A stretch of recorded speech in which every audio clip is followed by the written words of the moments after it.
वर्ष 1568 में नीदरलैंड्स यानी हॉलैंड के लोगों ने स्पेन के विरुद्ध विद्रोह कर दिया था। उन दिनों नीदरलैंड्स स्पेन की कॉलोनी हुआ करता था। उस दौर में स्पेन एक महाशक्ति हुआ करता था। आधे विश्व पर उसका राज था, जबकि नीदरलैंड स्पेन का एक दलदली कोना मात्र था। नीदरलैंड्स के पास कोई प्राकृतिक संपदा भी नहीं थी। नीदरलैंड्स के विद्रोह का कारण मजहबी था।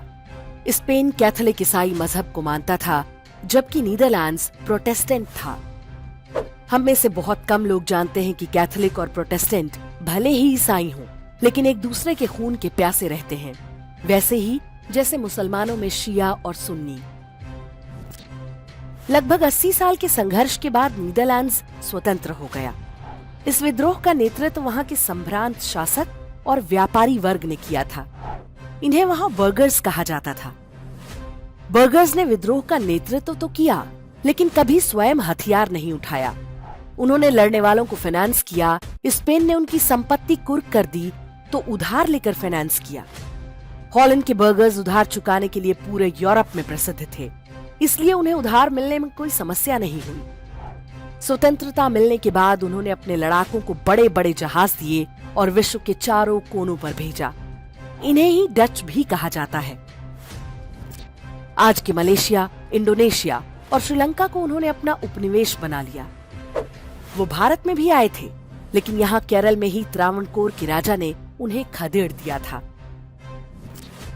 आज भी नीदरलैंड्स यानी हॉलैंड दुनिया के सबसे संपन्न देशों में से है। आज भी वहां की बैंकिंग और कॉन्ट्रैक्ट एनफोर्समेंट दुनिया में नंबर 1 पर है। नीदरलैंड का कोई व्यक्ति आपसे कोई एग्रीमेंट करता है तो मानकर चलिए वो कभी उसे तोड़ेगा नहीं। नीदरलैंड्स के बाद अब बात भारत की करते हैं। जब भारत पर मुस्लिम आक्रमण हुआ तो भारत के नगरों के हिंदू संभ्रांत यानी व्यापारी और शासक वर्ग क्या कर रहे थे? अधिकांश स्थानों पर वे स्वतंत्रता के लिए लड़ने के बजाय शांति और स्वतंत्रता खरीदने के प्रयास में जुटे थे। शांति और स्वतंत्रता तो नहीं मिली। हाँ, पेमेंट आज भी चालू है। आज तक किश्तें भर रहे हैं, धन ही नहीं अक्सर बेटी के रूप में भी।